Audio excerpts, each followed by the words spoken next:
It was Christmas Eve, and the air was crisp with the promise of winter.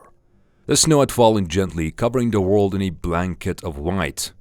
Inside our cozy cabin in the woods, my family and I were gathered around the fireplace, sipping hot cocoa and laughing, the warmth from the fire wrapping us in a sense of security. It was supposed to be a perfect Christmas. But as the clock struck midnight, something happened that shattered our peaceful holiday. We had just finished telling Christmas stories when the sound of something heavy scraping against the roof caught my attention.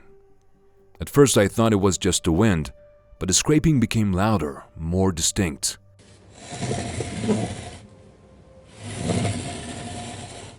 It sounded like someone or something was walking across the roof. I looked around the room. Everyone was too engrossed in the fire to notice, but a chill crept down my spine. "Did you hear that?" I whispered to Sarah, my wife. Her face, usually filled with warmth, had gone pale. "It's just the wind," she replied, trying to convince herself more than me, but I couldn't shake the feeling that something was wrong. The scraping grew louder, now accompanied by the faint sound of jingling bells. A shiver ran through me. It was too late for Santa Claus. He wasn't supposed to be here yet. I walked over to the window and peered outside, expecting to see nothing more than the quiet, snow-covered landscape. But instead, my eyes locked onto something chilling. In the distance, I saw a figure in a red suit standing in the snow. At first, I thought it was just a trick of the lights, but as I looked closer, the figure started to move toward the cabin, dragging something behind it. A long, heavy sack. "Sarah, there's someone outside." She looked at me, a frown on her face. "It's probably just someone dressed up for the holiday," she said, but I could see the doubt in her eyes. Suddenly, a loud knock echoed from the front door, followed by the scraping sound of boots on the porch. My heart skipped a beat. "Who could that be at this hour?" I muttered. Sarah's face paled further, and I could feel the tension in the air. I opened the door cautiously, expecting to see a jovial Santa or a caroler, but what I saw made my blood run cold. The man standing in the doorway was dressed in a tattered red suit, his face obscured by a hood. His eyes were dark, hollow, and as he looked at me, I felt a cold dread wash over me. His breath came out in a thick cloud of frost, despite the warmth inside. He didn't say a word, but just stood there, staring at me with those lifeless eyes. Before I could speak, he stepped inside, his boots heavy against the wooden floor. The sack he carried dragged behind him, the fabric scraping against the floor with an eerie sound. He seemed to be smiling, but the smile didn't reach his eyes. What do you want?" I stammered. But the figure didn't respond. He reached into his sack and pulled out an old wooden toy, its edges chipped and worn. He handed it to me without a word and turned to leave. I reached out to stop him, but he was already gone, his footsteps fading into the night. The door slammed shut behind him, and for a moment we were left in stunned silence. Sarah and I looked at each other, our faces pale with fear. What had just happened? Was it really Santa? It didn't feel like it.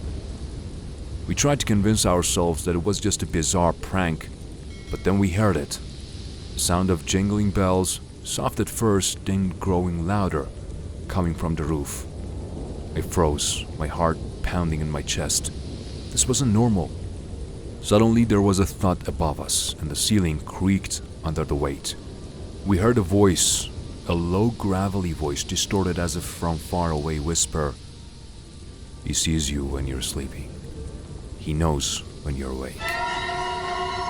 We rushed to the window and looked out. The figure was standing in the yard now, staring up at the roof with a twisted grin. His sack was gone, but there was something far worse. His eyes, now glowing a deep red, locked onto ours. He wasn't a jolly old man. This wasn't Santa Claus. This was something else entirely. Before we could react, the figure turned and disappeared into the snow, his footsteps fading into the darkness. The jingling bells stopped, and an eerie silence fell over the house. We stayed awake the entire night, unable to shake the feeling that something was watching us. By morning, the snow had stopped falling and everything was still. We found no trace of the figure, no evidence that anyone had come to the cabin. But every Christmas Eve since then, I hear the sound of scraping on the roof, the jingling of bells, and that low, unsettling voice. And I know that the dark Santa, the real Santa, is still out there, watching, waiting, and keeping his eye on those who dare to forget the true meaning of Christmas. I'd be grateful if you could like the video before I continue the story. In December 2018, my friends and I decided to spend Christmas in a remote cabin in the heart of the Rocky Mountains, Canada. There were 5 of us: me, Jack, Sarah, Liam, and Emily. The cabin we rented was far from any civilization, with no phone signal or internet. We thought it would be the perfect escape from the chaos of urban life. At first, everything was perfect. When we arrived, the cabin was cozy and welcoming. The tall pine trees surrounded it, and snow was gently falling. After lighting the fireplace, we gathered in the living room, sipping hot cocoa and watching movies. Everything felt calm and joyful, and nothing seemed like it could ruin that moment.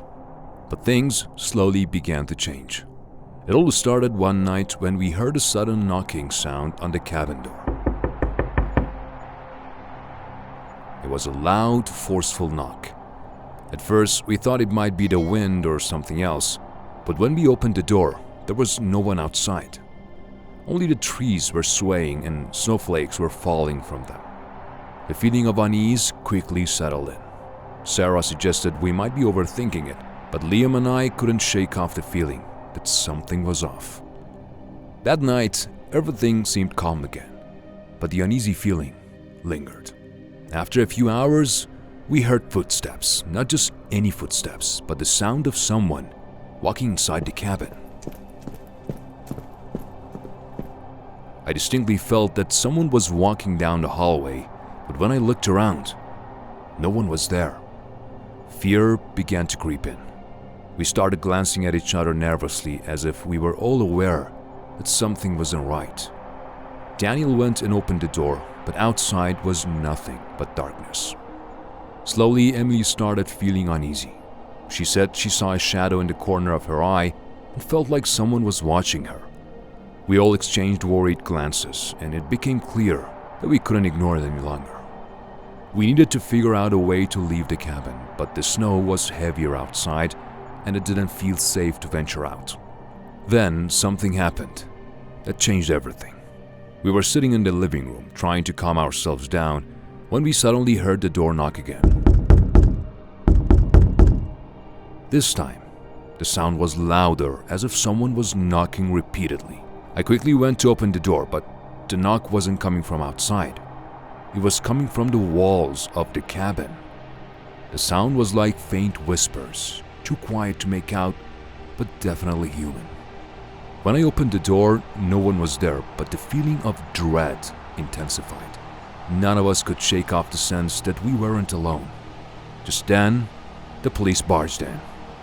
A police officer quickly entered and said they were searching for a fugitive killer who had committed several murders in the area. This news hit us like a ton of bricks. We hadn't expected anything like this. The officer told us that the killer might be hiding near the cabin, and we needed to stay vigilant. While the police were inspecting the surroundings of the cabin, we stayed inside, and none of us wanted to face the possibility of encountering the killer hiding in the cabin. The fear and anxiety were unbearable. Hours passed, but nothing seemed to improve. We all felt like at any second, the killer could jump out from somewhere. Eventually, the police came back and said everything was safe.